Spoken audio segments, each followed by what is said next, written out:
नमस्कार, मैं शिवानी। बिहारी न्यूज में आपका स्वागत है। आज है 14 दिसंबर, दिन शनिवार। खबरों की ओर बढ़ने से पहले एक नजर डालते हैं सुर्खियों पर। अब पैक्सों का काम भी होगा डिजिटल। पैक्सों के कंप्यूटरीकरण से बढ़ेगी पारदर्शिता। सभी पैक्सों को 2026-27 तक डिजिटल बनाने का लक्ष्य। किसानों के लिए सोलर योजना आवेदन। सोलर प्लांट से बढ़ेगी किसानों की आमदनी। 45 लाख रुपए तक की वित्तीय सहायता प्रदान करेगी सरकार। बिहार में कौशल विकास का अवसर। BSc-FA दिसंबर 2024 बैच के लिए नामांकन 19 दिसंबर 2024 तक कर सकते हैं आवेदन। रोहतास में 150 साल पुरानी धूप घड़ी समय बताने का अद्भुत तरीका। धूप घड़ी रोमन और हिंदी अंकों में बताती है समय। असंचालित बालू घाटों पर सख्ती। अवैध खनन रोकने के निर्देश। बालू घाटों पर सघन निरीक्षण। फोन चार्जर सुरक्षा के लिए BIS केयर ऐप से पहचाने नकली चार्जर। असली चार्जर पर होते हैं रजिस्ट्रेशन नंबर। भारत बनाम ऑस्ट्रेलिया तीसरा मैच आज से शुरू। गाबा में टॉस जीतने वाली टीम का रहा है दबदबा। 3 साल पुराना रिकॉर्ड दोहराने की भारत की होगी कोशिश। अब चलिए बढ़ते हैं बिहार की 25 बड़ी खबरों की ओर विस्तार से। Supreme court of India ACCI ने कोर्ट मास्टर, वरिष्ठ निजी सहायक और निजी सहायक के कुल 107 पदों पर भर्ती का नोटिफिकेशन जारी किया है। इच्छुक उम्मीदवार 25 दिसंबर 2024 तक आधिकारिक वेबसाइट acci.gov.in पर आवेदन कर सकते हैं। आवेदन की योग्यता में विभिन्न पदों के लिए स्नातक डिग्री, अंग्रेजी शॉर्ट हैंड और टाइपिंग स्पीड की आवश्यकताएं हैं। कोर्ट मास्टर के लिए आवेदन करने वाले उम्मीदवारों की उम्र 30 से 45 वर्ष होनी चाहिए, जबकि अन्य पद के लिए उम्र 18 से 30 वर्ष तय की गई है। चयन प्रक्रिया में कौशल परीक्षा, लिखित परीक्षा, साक्षात्कार और दस्तावेज सत्यापन शामिल है। आवेदन शुल्क सामान्य श्रेणी के लिए 1000 रुपये और SC या ST के लिए 250 रुपये है। चयनित उम्मीदवारों को 44,900 रुपये से लेकर 67,700 रुपये तक की प्रतिमाह सैलरी मिलेगी। प्राथमिक कृषि शाखा समिति पैक्स का कंप्यूटरीकरण बढ़ाया जा रहा है, जिससे पारदर्शिता, एकरूपता और वित्तीय अनुशासन में सुधार हुआ है। जिले में 199 पैक्सों का डिजिटलीकरण पूरा हो चुका है और 29 पैक्स तकनीकी रूप से अयोग्य पाए गए हैं। डिजिटलीकरण से पैक्सों का ऑडिट सरल हुआ है और डेटा आसानी से ऑनलाइन उपलब्ध है। इस प्रक्रिया को 2026-27 तक पूरा करने का लक्ष्य है। प्रति पैक्स 3,91,000 रुपये खर्च हुए, जिसमें केंद्र सरकार का योगदान 60% रहा है। इससे डिजिटल बैंकिंग और लेन देन में मदद मिलेगी। बिहार सरकार का ऊर्जा विभाग किसानों के लिए एक महत्वपूर्ण योजना लेकर आया है। Bihar state power generation company limited द्वारा 1121 विद्युत उपकेंद्रों से जुड़े 3681 कृषि फीडरों का सोलराइजेशन किया जा रहा है। इससे बिहार के किसानों को प्रधानमंत्री कुसुम योजना का लाभ मिलेगा। किसान अपनी जमीन पर खुद सोलर प्लांट लगा सकते हैं या फिर लीज पर दे सकते हैं। योजना के तहत भारत सरकार प्रति मेगावाट 1.05 यानी कि 1,05,00,000 और बिहार सरकार 45 लाख की वित्तीय सहायता प्रदान करेगी। आवेदन के लिए अंतिम तिथि 24 दिसंबर 2024 है। इच्छुक किसान eproc2.bihar.gov.in पर पंजीकरण करा सकते हैं। साथ ही 1 लाख प्रति मेगावाट EMD जमा करना होगा।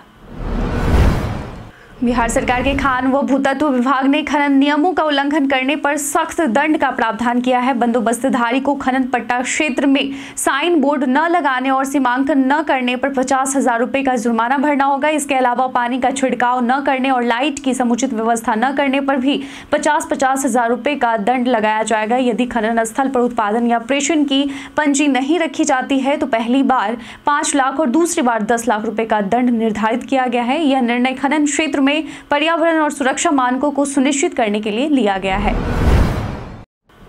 बिहार के शिक्षा विभाग के अपर मुख्य सचिव एस सिद्धार्थ ने एक नया फरमान जारी किया है, जिसके तहत वह रोजाना राज्य के 10 स्कूलों के शिक्षकों से वीडियो कॉल कर रहे हैं। इस दौरान बीते दिन उन्होंने कटिहार जिले के नावकोठी के स्कूल का निरीक्षण किया, जहां बच्चे क्लासरूम में नहीं बल्कि मैदान में दरी पर बैठकर पढ़ाई कर रहे थे। स्कूल में न तो बेंच डेस्क उपलब्ध थे और न ही भवन का निर्माण हुआ था। शिक्षक ने बताया कि यह बिल्डिंग ग्रामीणों के सहयोग से बनाई गई है। इस निरीक्षण के बाद एस सिद्धार्थ ने स्थिति सुधारने के लिए अधिकारियों को निर्देश दिए और विद्यालय में कामकाजी सुधार के लिए कदम उठाने की बात कही। बिहार कौशल विकास मिशन के तहत राज्य सरकार युवाओं को बेहतर प्रशिक्षण और कौशल प्रदान करने के लिए विभिन्न कार्यक्रम चला रही है। इस बार BSCFA यानी Bihar state certificate in financial accounting कार्यक्रम के अंतर्गत दिसंबर 2024 बैच के लिए नामांकन जारी किया गया है।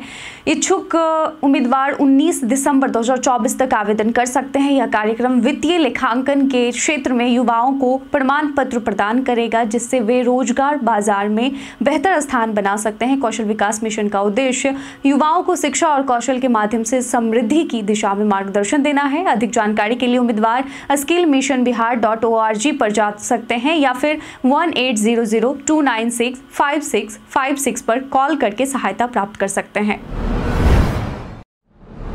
रेल मंत्रालय एक नया मोबाइल एप्लीकेशन विकसित कर रहा है, जिसे खास तौर पर यात्रियों की सुविधा के लिए डिजाइन किया गया है। इस ऐप के जरिए users unreserved train ticket book कर सकेंगे, ट्रेन ट्रैकिंग कर सकेंगे और किसी भी प्रकार की शिकायत दर्ज कर सकते हैं। इस ऐप को भारतीय रेलवे के centre for railway information systems द्वारा तैयार किया जा रहा है और यह IRCTC के टिकट बुकिंग सिस्टम से जुड़ा होगा। रेल मंत्री अश्विनी वैष्णव ने बताया कि यह ऐप यात्रियों के लिए बेहद लाभकारी होगा और इससे कई नई सुविधाएं एक ही स्थान पर उपलब्ध होंगी। समस्तीपुर जिले के बेरोजगार युवाओं के लिए 15 दिसंबर को ताजपुर ब्लॉक के KYP परिसर में 1 दिवसीय रोजगार मेला आयोजित किया जाएगा। इस मेला में फाइनेंस सेक्टर से संबंधित रोजगार के अवसर उपलब्ध होंगे। स्वतंत्र माइक्रोफिन PVT LTD कंपनी युवाओं को माइक्रो फाइनेंस सेक्टर में फील्ड ऑफिसर के पद पर नियुक्त करेगी। युवाओं के लिए न्यूनतम शैक्षिक योग्यता 10वीं पास और आयु सीमा 18 से 30 वर्ष रखी गई है। चयनित युवाओं को 11,000 रुपए तक की मासिक सैलरी भी दी जाएगी। उम्मीदवारों को फॉर्मल ड्रेस में और आवश्यक दस्तावेज लेकर उपस्थित होना अनिवार्य होगा। बिहार के रोहतास जिले के डेहरी ऑन सोन में स्थित लगभग 150 साल पुरानी धूप घड़ी आज भी समय बताने का काम कर रही है। यह धरोहर ब्रिटिश काल की है और सिंचाई विभाग के कार्यों को समयबद्ध करने के लिए बनाई गई थी। अंग्रेजों ने इसे 1871 में स्थापित किया था ताकि श्रमिकों को समय का ज्ञान हो सके। यह घड़ी सूर्य की रोशनी से समय बताती है, जैसे कोणार्क मंदिर के पहियों की तरह। इसमें रोमन और हिंदी अंकों का उपयोग किया गया है और यह मेटल की तिकोनी प्लेट से बनी है, जिसे नोमोन कहा जाता है। बिहार में मुख्यमंत्री नीतीश कुमार की उपस्थिति में स्वास्थ्य विभाग और शंकरा आई फाउंडेशन इंडिया के बीच एक महत्वपूर्ण समझौता ज्ञापन यानी MOU पर हस्ताक्षर हुए हैं। इस MOU के तहत पटना में एक अत्याधुनिक नेत्र अस्पताल स्थापित किया जाएगा, जो बिहार के लोगों को बड़ी राहत देगा। इस अस्पताल में 75% मरीजों का इलाज मुफ्त होगा, जबकि 25% का सशुल्क इलाज होगा। सरकार ने शंकरा आई फाउंडेशन को कंकड़बाग में 1.60 एकड़ जमीन सशर्त लीज पर दी है। अस्पताल में सामान्य से लेकर जटिल नेत्र समस्याओं का इलाज किया जाएगा। कार्यक्रम में उप मुख्यमंत्री सम्राट चौधरी, स्वास्थ्य मंत्री मंगल पांडे और अन्य अधिकारी बीते दिन उपस्थित रहे। नवोदय विद्यालय समिति NVS ने शैक्षणिक सत्र 2025-26 के लिए 6ठी कक्षा में एडमिशन हेतु प्रवेश परीक्षा के एडमिट कार्ड जारी कर दिए हैं। परीक्षा 18 जनवरी 2025 को होगी। परीक्षा में कुल 653 सीटों के लिए चयन होगा, जिसमें 75% सीटें ग्रामीण इलाकों के छात्रों के लिए आरक्षित है। परीक्षा में 3 सेक्शन होंगे: मानसिक क्षमता, अंक गणित और भाषा टेस्ट। कुल 80 सवाल होंगे जो 100 अंकों के होंगे। परीक्षा में नेगेटिव मार्किंग नहीं होगी। JNVST 2 चरणों में आयोजित की जाएगी, जिनमें से कुछ क्षेत्रों में परीक्षा 12 अप्रैल 2025 को आयोजित होगी। बिहार में बालू घाटों की नीलामी प्रक्रिया जारी है, लेकिन कई घाटों से अब तक बालू का खनन नहीं शुरू हो सका है, जिससे अवैध खनन का खतरा बढ़ा हुआ है। नीतीश सरकार ने ऐसे अवैध खनन को रोकने के लिए सख्त निर्देश जारी किए हैं। जिलों के प्रभारियों को आदेश दिए गए हैं कि यदि अवैध खनन पाया जाता है तो उनकी जवाबदेही तय की जाएगी। खान एवं भूतत्व विभाग ने असंचालित घाटों का सघन निरीक्षण करने के निर्देश दिए हैं, ताकि अवैध खनन और परिवहन पर पूरी तरह से रोक लगाई जा सके। गया के महाबोधि मंदिर परिसर की सुरक्षा व्यवस्था को सुदृढ़ बनाने के लिए SSP आशीष भारती ने BTMC कार्यालय में एक समीक्षा बैठक की। बैठक में SSP ने सुरक्षा उपायों की गहन समीक्षा की और कई नए निर्देश दिए। उन्होंने बाइक मोबाइल यूनिट और QRT को प्रभावी बनाने, आसपास के होटल और घरों का सत्यापन करने और सुरक्षा कर्मियों को मॉक ड्रिल करने का निर्देश दिया है। इसके अलावा उन्होंने CCTV कैमरों को अपडेट करने, उनकी मरम्मत और आपातकालीन प्रतिक्रिया टीमों को सतर्क रखने पर जोर दिया। महाबोधि मंदिर परिसर की सुरक्षा में 300 सुरक्षा कर्मी तैनात हैं और CCTV कैमरों की संख्या भी बढ़ाकर 140 की जाएगी। बिहार लोक सेवा आयोग बीपीएससी ने असिस्टेंट इंजीनियर भर्ती परीक्षा 2024 का एडमिट कार्ड जारी कर दिया है, जो 18 और 19 दिसंबर को बिहार के विभिन्न केंद्रों पर आयोजित होगी। उम्मीदवार अब bpsc.bih.nic.in पर जाकर अपना एडमिट कार्ड डाउनलोड कर सकते हैं। परीक्षा केंद्र में प्रवेश सुबह 9 बजे तक ही होगा, इसलिए सभी उम्मीदवारों से कहा गया है कि वे सुबह 8 बजे तक परीक्षा केंद्र पर पहुंच जाएं। निर्धारित समय के बाद प्रवेश नहीं दिया जाएगा। उम्मीदवारों को एडमिट कार्ड डाउनलोड करने के लिए आसान प्रक्रिया उपलब्ध कराई गई है और परीक्षा की तैयारी के लिए समय पर पहुंचना जरूरी है। नकली चार्जर का इस्तेमाल आपके फ़ोन के लिए बेहद खतरनाक हो सकता है। ऐसे चार्जर की वजह से आपके फ़ोन के साथ साथ आपको भी नुकसान पहुंच सकता है, जिनमें कई बार लोगों की जान भी जा चुकी है। इन खतरों से बचने के लिए भारत सरकार ने BIS केयर ऐप लॉन्च किया है, जो आपके फ़ोन के चार्जर की असली नकली पहचान करने में मदद करता है। इस ऐप में आपको चार्जर का रजिस्ट्रेशन नंबर, और कुछ नंबर के फॉर्मेट या QR कोड स्कैन करने का विकल्प मिलता है। ऐप ओपन करने के बाद verify registration number under CRS पर टैप करें। फिर प्रोडक्ट रजिस्ट्रेशन नंबर या QR कोड स्कैन करके आप चार्जर की असलियत पता कर सकते हैं। इसके बाद ऐप आपको चार्जर के नाम, प्रोडक्ट कैटेगरी, निर्माता देश, इंडियन स्टैंडर्ड नंबर और मॉडल जैसी जानकारी दिखाएगा। यह ऐप आपको असली और नकली चार्जर के बीच फ़र्क करने में मदद करेगा, जिससे आप सुरक्षित रूप से चार्जिंग कर सकेंगे।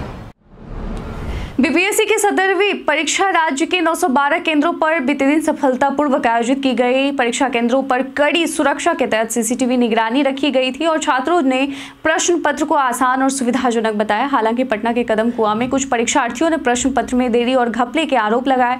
उनका कहना था कि कुछ कक्षाओं में प्रश्न पत्र समय से पहले दिए गए, जबकि कुछ में 20 मिनट की देरी हुई। इन छात्रों ने आरोप लगाया कि जहां 1 मिनट की देरी पर प्रवेश नहीं मिलता, वहीं इस बार देरी से प्रश्न पत्र दिया गया। पटना जिलाधिकारी डॉक्टर चंद्रशेखर ने आरोपों का खंडन करते हुए बताया कि कुछ केंद्रों में एक कक्ष के लिए पर्याप्त प्रश्न पत्र नहीं थे, जिससे दूसरे कक्ष से अतिरिक्त प्रश्न पत्र लाए गए। इस प्रक्रिया में कुछ देरी हुई, जिसके कारण छात्रों ने हंगामा किया। उन्होंने कहा कि छात्रों को अतिरिक्त समय भी दिया गया था। लोक अदालत और आम अदालत के बीच सबसे बड़ा फर्क यह होता है कि आम अदालत में केस लड़ने के लिए शुल्क लिया जाता है, जबकि लोक अदालत में फीस में छूट मिलती है। अगर किसी मामले को आम अदालत से लोक अदालत में भेजा जाता है और फैसला हो जाता है, तो अदालती फीस वापस कर दी जाती है। लोक अदालत का उद्देश्य लंबित मामलों को समझौता करके निपटाना है, जहां दोनों पक्षों की रजामंदी से विवादों का समाधान किया जाता है। इसे national legal service authority act 1987 के तहत वैधानिक दर्जा मिला है। लोक अदालत में पारिवारिक विवाद, श्रम विवाद, भूमि अधिग्रहण जैसे मामले सुनवाई के लिए आते हैं। बिहार में शीतलहर का मौसम आ चुका है और पहाड़ों पर बर्फबारी के कारण ठंडी हवाएं प्रदेश तक पहुंच रही है। मौसम विभाग ने कई जिलों में आज शीतलहर की चेतावनी जारी की है, खासकर कैमूर और रोहतास जिलों में। उत्तर पश्चिमी हवाओं के कारण तापमान में गिरावट हो रही है और अगले 5 दिनों तक मौसम शुष्क रहने की संभावना है। दक्षिण बिहार में कई जिलों में तापमान 6 डिग्री सेल्सियस से नीचे गिर चुका है, जैसे कि रोहतास का डेहरी 5.6 डिग्री और मुजफ्फरपुर 5.7 डिग्री है। कड़ाके की ठंड जनजीवन को प्रभावित कर सकता है और अब किसानों की चिंता भी बढ़ गई है। स्वास्थ्य संबंधी समस्याएं भी बढ़ी है, जैसे सर्दी, खांसी और बुखार। लखीसराय जिले के सभी सरकारी और निजी विद्यालयों के छात्रों के लिए अपार ID बनाई जा रही है, जो उनके आधार संख्या पर आधारित होगी। इस प्रक्रिया के तहत 9 से 10 दिसंबर को मेगा अपार दिवस आयोजित किया गया, जिसमें सभी प्रखंड शिक्षा पदाधिकारियों को बच्चों की ID जनरेट करने और उनके फोटो अपलोड करने के निर्देश दिए गए थे। हालांकि सूर्यगढ़ा के प्रखंड शिक्षा पदाधिकारी को छोड़कर अन्य सभी प्रखंड शिक्षा पदाधिकारियों ने लापरवाही दिखाई, जिसके कारण उनके 3 दिनों का वेतन कटौती की अनुशंसा की गई है।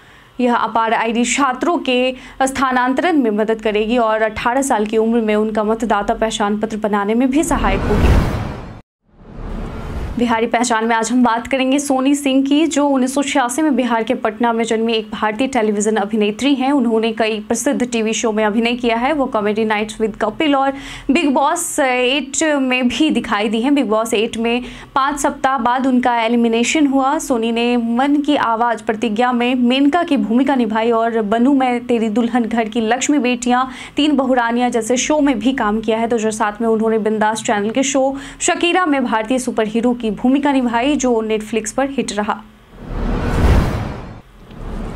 महाकुंभ 12 साल में एक बार आयोजित होता है और इस बार रेलवे ने श्रद्धालुओं के लिए विशेष इंतजाम किए हैं। आईआरसीटीसी ने महाकुंभ के लिए विशेष पैकेज लॉन्च किया, जबकि जीआरपी जवानों को स्पेशल ट्रेनिंग दी जा रही है। इसके अलावा रेलवे ने एक नई ऐप रेल महाकुंभ सेवा जारी की है, जिससे श्रद्धालु अपनी ट्रेन टिकट बुक कर सकते हैं और महाकुंभ से जुड़ी जानकारी भी प्राप्त कर सकते हैं। केंद्रीय रेल मंत्री अश्विनी वैष्णव ने बताया कि श्रद्धालु अब रेलवे स्टेशन पर जाए बिना टिकट बुक कर सकते हैं। 50 शहरों से स्पेशल ट्रेनें चल रही हैं और रोजाना 20 लाख से ज्यादा यात्री आने की उम्मीद है।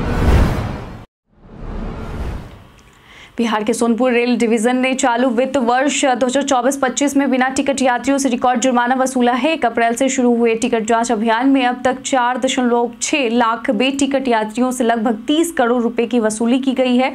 10 दिसंबर को अकेले 3,578 यात्रियों से 23 लाख रुपए तक का जुर्माना वसूला गया है। सोनपुर मंडल के DRM विवेक भूषण सूद ने बताया कि बरौनी की हेमलता कुमारी को महिला TTE के बीच अधिक राजस्व की वसूली करने के रूप में पहचान की गई है। वहीं खगड़िया के विश्वजीत कुमार ने चालू वित्त वर्ष में अब तक टिकट चेकिंग अभियान से रेलवे के लिए अधिकतम राजस्व अर्जित किया है। ऑस्ट्रेलिया ने 14 दिसंबर यानी आज से ब्रिस्बेन के गाबा स्टेडियम में भारत के खिलाफ खेले जाने वाले बॉर्डर गावस्कर ट्रॉफी के तीसरे टेस्ट मैच के लिए अपनी प्लेइंग 11 का ऐलान एक दिन पहले कर दिया, यानी बीते दिन किया। तेज गेंदबाज जोश हेजलवुड को फिट होने के बाद स्कॉट बोलैंड की जगह प्लेइंग 11 में शामिल किया गया। वहीं गाबा में भारतीय टीम को इकलौती टेस्ट जीत जनवरी 2021 में मिली थी, जब भारत ने ऑस्ट्रेलिया को 3 विकेट से हराया था। गाबा में अब तक 66 टेस्ट मैच खेले गए हैं। इस दौरान टॉस जीतने वाली टीम ने 28 मैचों में जीत हासिल की। अब देखना यह होगा कि भारतीय टीम 3 साल पहले अपना पुराना रिकॉर्ड दोहरा पाएगी। सीरीज 1-1 से बराबर है और गाबा में एक बार फिर साख दांव पर है। मैच सुबह 5:50 से शुरू हो जाएगा। भारत के इतिहास में आज की तारीख कई कारणों से है दर्ज। 2008 में आज ही के दिन भारत ने अर्जेंटीना के खिलाफ अंडर-21 हॉकी टेस्ट सीरीज के आखिरी मैच में 4-4 से ड्रॉ खेला। 1946 में डॉक्टर राजेंद्र प्रसाद भारत की संविधान सभा के अध्यक्ष निर्वाचित हुए और आज ही के दिन 1921 में एनी बेसेंट को बनारस हिंदू विश्वविद्यालय ने डॉक्टर ऑफ लेटर्स की उपाधि से विभूषित किया। 1687 में ईस्ट इंडिया कंपनी ने मद्रास में नगर निगम बनाया। आज ही के दिन 1946 में संजय गांधी यानी इंदिरा गांधी के छोटे पुत्र का जन्म हुआ था। 1931 में जॉन एलिया प्रसिद्ध भारतीय उर्दू शायर का जन्म हुआ था। 1924 में राज कपूर भारतीय अभिनेता का जन्म हुआ था। आज के दिन 1971 में फ्लाइंग ऑफिसर निर्मलजीत सिंह सेखो परमवीर चक्र से सम्मानित भारतीय सैनिक शहीद हो गए थे। और आज ही के दिन हवाई सुरक्षा दिवस सप्ताह, राष्ट्रीय ऊर्जा संरक्षण दिवस, अखिल भारतीय हस्तशिल्प सप्ताह के तौर पर मनाया जाता है। शुक्रवार को घरेलू शेयर बाजार में उतार चढ़ाव देखा गया, लेकिन अंत में सेंसेक्स और निफ्टी बढ़त के साथ बंद हुए। सेंसेक्स दिन के निचले स्तरों से 2000 अंकों की बढ़त हासिल करने में सफल रहा। दूसरी ओर निफ्टी भी 24,750 का आंकड़ा पार कर गया। 30 शेयरों का BSE सेंसेक्स 843.16 अंक उछलकर 82,133.12 पर, जबकि निफ्टी 219.60 अंक बढ़कर 24,768.30 पर बंद हुआ। अमेरिकी डॉलर के मुकाबले रुपया 9 पैसे से बढ़कर 84.79 पर बंद हुआ। सेंसेक्स की प्रमुख कंपनियों में भारतीय एयरटेल, ITC और कोटक महिंद्रा बैंक प्रमुख रूप से लाभ में रही। सेबी ने खुदरा निवेशकों को एल्गोरिदम ट्रेडिंग में भाग लेने की अनुमति देने के लिए जनता से राय मांगी है। हम प्रतिदिन आपसे 5 ऐसे जरूरी सवाल और उसके जवाब पूछते हैं जो कि BPSC, बिहार पुलिस दारोगा समेत SSC जैसे अन्य प्रतियोगी परीक्षाओं में काम आएंगे। सवाल इतिहास, बिहार स्पेशल, विज्ञान, करंट अफेयर्स और भूगोल से रहेंगे। पूछे गए 5 सवाल में आपने कितना सही उत्तर दिया है यह हमें कमेंट कर जरूर बताएं। आज का हमारा पहला सवाल है, पटना उच्च न्यायालय के पहले मुस्लिम न्यायाधीश कौन थे? Option A Abdul Gafoor, option B Mohammad Yunus, option C Sir Faizal Ali, option D Syed Zafar Imam. इसका सही उत्तर है option C Sir Faizal Ali. आज का दूसरा सवाल है, बिहार राज्य खादी ग्रामोद्योग बोर्ड की स्थापना कब हुई? Option A 1950, option B 1956, option C 1961, option D 1975। इसका सही उत्तर है ऑप्शन बी 1956। आज का तीसरा सवाल है, बिहार के किस जिले में बॉक्साइट पाया जाता है? Option A Purnia, option B Kishanganj, option C Darbhanga, option D Munger. इसका सही उत्तर है ऑप्शन डी मुंगेर। आज का चौथा सवाल है, महाकुंभ मेले का आयोजन कितने समय अंतराल में किया जाता है? ऑप्शन ए 8 साल, ऑप्शन बी 10 साल, ऑप्शन सी 12 साल, ऑप्शन डी इनमें से कोई नहीं। इसका सही उत्तर है ऑप्शन सी 12 साल। आज का 5वां और आखिरी सवाल है, एशियाई विकास बैंक ADB के 11वें अध्यक्ष के रूप में किसे चुना गया है? Option A Masato Kanda, option B Bhargav Das Gupta, option C Masatsugu Asakawa, option D इनमें से कोई नहीं। इसका सही उत्तर है ऑप्शन ए मासातो कांडा। बीते दिन हमारे द्वारा पूछे गए सवाल का आप लोगों में से बहुत लोगों ने अपना जवाब में कमेंट सेक्शन में लिखकर दिया था। जिन्होंने पूछे गए सवाल का जवाब दिया है उनके नाम हैं मोतीलाल कुमार, अनवर करीम खान, रंजीत मिश्रा, सपना कुमारी, मोहम्मद शाकिर हुसैन, राम बाबू दास, राजेश मांझी, शानवी गुप्ता, सोहन अहमद खान, रोशन कुमार और विनोद शाह। इसके साथ ही बढ़ते हैं आज के सवाल की ओर। आज का सवाल है, आपके अनुसार बिहार के पर्यटन के लिए सबसे आकर्षक ऐतिहासिक स्थल कौन सा है? अपना जवाब में कमेंट सेक्शन में लिखकर जरूर बताएं। आज के लिए इतना ही। बिहार के तमाम खबरों के साथ बने रहने के लिए देखते रहें बिहारी न्यूज़। और साथ ही अगर आप YouTube चैनल पर देख रहे हैं तो चैनल को सब्सक्राइब करें, और अगर आप Facebook पेज पर देख रहे हैं तो पेज को लाइक और फॉलो करना ना भूलें। धन्यवाद।